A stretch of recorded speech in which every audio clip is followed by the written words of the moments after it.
Bonjour les amis, bonjour à tous. Alors comment ça va les amis, comment ça va? On va parler des échalotes si ça vous dit.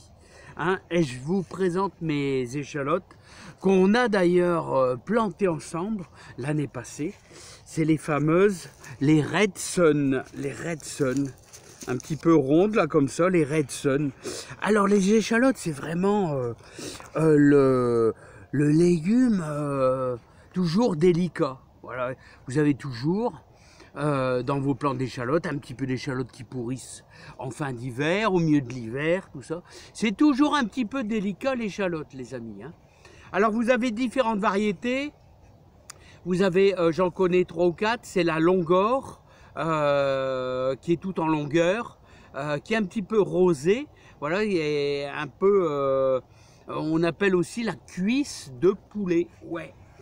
Et vous avez de la Red Sun. Alors la Red Sun, je vous la présente, c'est celle-là. Voilà, elle est aussi un peu rosée, elle est plutôt ronde. C'est la Red Sun. Alors bon, moi je l'aime bien aussi, mais j'aime bien aussi la Longor, vous voyez. Donc voilà. Alors, les amis, j'ai pas que des grosses. Regardez, j'ai aussi des petites.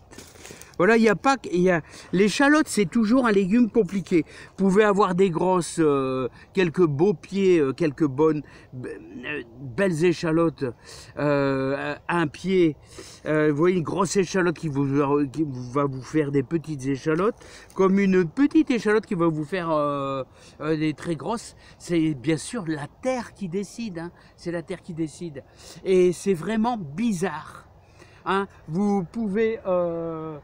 Moi, j'en ai déjà eu des plus ou moins grosses au début, là-bas, au début du jardin, comme j'en ai eu des moyennes là-bas au bout, et au milieu du jardin, plutôt des grosses. C'est vraiment compliqué, l'échalote. L'échalote, on ne peut jamais dire si on va réussir ou si on ne va pas réussir.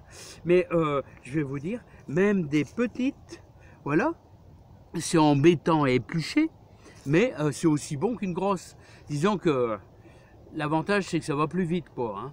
Alors, vous avez les Longor, vous avez les Red Sun, vous avez les Germor, qui sont mi-longues aussi, qui ont une bonne conservation, qui sont plus ou moins rosées. Et voilà. Et vous avez la Micor, qui est demi-long et qui conserve bien, c'est pour tout l'hiver, la Micor. Voilà, donc je vous donne quelques sortes. Il y a encore plein de... il y a l'échalote rose, il y a l'échalote grise, mon Dieu, puis il y a certainement encore plusieurs sortes d'échalotes. Alors les amis, les échalotes, c'est toujours délicat. C'est toujours délicat dans le jardin. Parce que je vais vous dire, moi j'en ai déjà planté là. Kiki qui court avec moi, attention parce qu'il y a une sacrée vibration. Je voudrais pas que l'image pour vous elle soit trop embêtante. J'en avais mis là avec de l'ail l'année passée, juste ici, juste avant les poireaux. Là vous voyez, et c'était plutôt moyen. Là, il y a 2 ans, je les avais mis ici. Il y a 2 ans, c'était pas mal, ouais, c'était pas mal, je pense, ouais. Et ma plus belle ligne était ici. C'est impressionnant, c'est impressionnant. C'était juste ici, je l'avais mis début mai. Voilà, début mai. Alors comme quoi? Alors quand est-ce qu'on peut les planter? Quand est-ce qu'on peut les planter? Ah ouais, puis il y a 2 ans, j'en ai mis là-bas aussi, avec de l'ail. L'ail, j'avais très bien réussi là-bas, l'ail là-bas. Alors les amis, c'est toujours compliqué. Alors, ça n'aime pas trop l'excès d'eau, ça n'aime pas trop les terres trop riches, ça n'aime pas trop s'il y a trop de fumier, elles pourrissent, elles apprécient pas, si c'est une terre trop riche.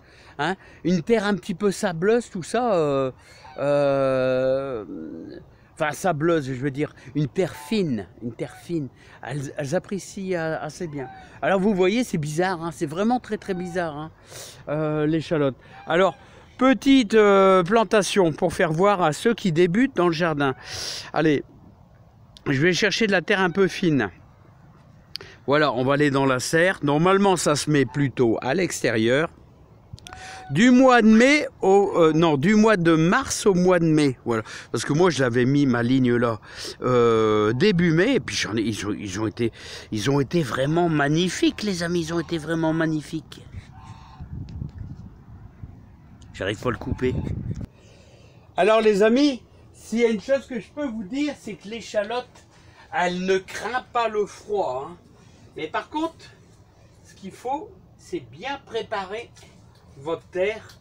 Bon, moi je fais une démonstration dans la serre, mais les amis, je vais pas mettre ça dans la serre. D'abord, on est au mois de janvier, et moi je vais démarrer ça plutôt au mois de mars. Mais c'est pour vous donner la méthode pratique. Donc ce qu'il faut, c'est bien travailler sa terre hein, sur une vingtaine de centimètres de profondeur. Et puis les amis, vous allez faire une butte. Vous allez faire une butte. Il y a encore des trucs de courgettes. Vous allez faire une belle butte. Vous voyez, hop, on fait une belle butte. Voilà, ici aussi. Mais ça, c'est après que vous ayez bien préparé votre terre. Voilà, vous faites une belle butte. Voilà, de un bon 10 cm. Voilà, hop. Et vous allez placer vos échalotes. Vous allez en prendre des belles d'abord. Hein, des belles échalotes du beau plan. Que vous allez placer juste au-dessus de votre butte. Vous allez faire un petit trou. Vous allez la mettre dedans. Et hop, vous allez la placer. Hop, comme ici.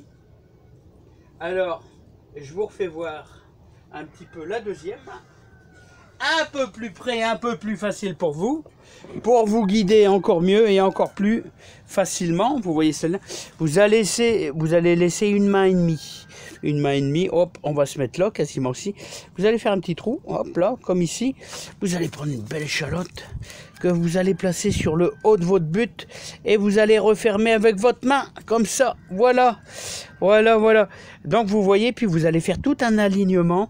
Alors une main et demie, là, quasiment une main et demie entre chaque échalote. Et voilà, c'est parti les amis. Alors, si votre terre est déjà bien humide, pas besoin d'arroser. Alors n'oubliez pas, elle n'aime pas trop l'excès d'eau, ça fait pourrir. Faut pas non plus que ça soit un désert. Hein. Si vraiment il fait archi sec, c'est bien un petit coup d'eau quand même. Et surtout, n'allez pas mettre du fumier juste avant de planter vos échalotes. Elles vont pas apprécier parce que, n'oubliez pas, elles n'aiment pas les terres super riches. Hein. Comme ici, ça ne conviendrait pas. Parce qu'ici, dans la serre, je fais de la tomate. Donc, il y a eu du fumier de vache, du fumier de cheval. Voilà, je mettrai mes échalotes à un compartiment que j'ai laissé là, bien tranquille, où il n'y a pas grand chose, hein, c'est-à-dire dans le milieu là-bas. J'ai laissé un endroit, ça va être nickel, ça va être super. Voilà, et je vais bien travailler ma terre. Hein. Je vais quitte à travailler ma terre 2 fois, qu'elle sèche un petit peu et essayer de l'affiner. Et là, ça devrait le faire. Voilà, donc vous laissez une main et demie.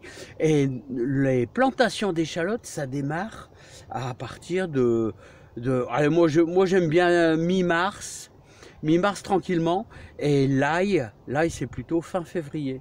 Voilà, et là aussi on préparera bien notre terre, parce que là c'est fort humide encore. Hein. Je vous dis à bientôt, et n'oubliez pas les amis, voilà, la belle butte, l'échalote c'est toujours sur la belle butte, une belle butte. Voilà, ça c'est des Red Sun les amis. Allez, bye bye, on va se régaler avec des carottes râpées de Tilk.